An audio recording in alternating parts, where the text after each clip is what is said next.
إذا كان الاحتلال المغربي يسرق وينهب ثروات الصحراء الغربية، فإنه في الآن ذاته يقوم بحملات تستهدف البيئة الصحراوية للقضاء عليها وطرد السكان الصحراويين الذين اتخذوا من أطراف المجال الحضري ملجأ لهم، بعيدا عن ضجيج المدن والقمع الذي تسلطه الآلة القمعية المغربية على الصحراويين.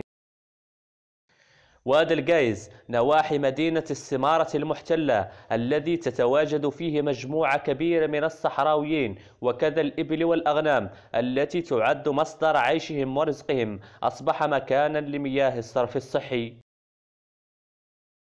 هذا الواد الذي يزخر بثروات نباتية كبيرة ومناظر طبيعية خلابة خصوصا في فصل الربيع، أصبح مصبا لمياه الصرف الصحي التي عمت على مساحات واسعة منه أمام حسرة وتنديد المواطنين الصحراويين.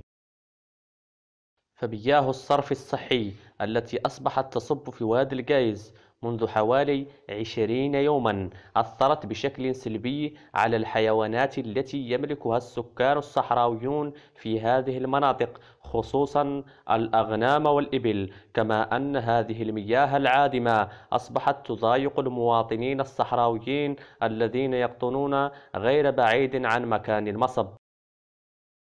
وأمام هذا الوضع المزري وجه المواطنون الصحراويون سكان هذه المنطقة العديد من الشكايات للسلطات المغربية بهدف نقل مكان المصب أو إيجاد حلول تخفف من الضرر الحاصل، إلا أن السلطات المغربية وكعادتها واجهتهم بالتجاهل واللامبالاة، رغم أن هذه المياه العادمة التي أصبحت تصب في وادي الجايز أثرت على الصحة الساكنة، وكذا خلقت أضرارا مادية تمثلت في موت العديد من الحيوانات خصوصا الإبل والأغنام.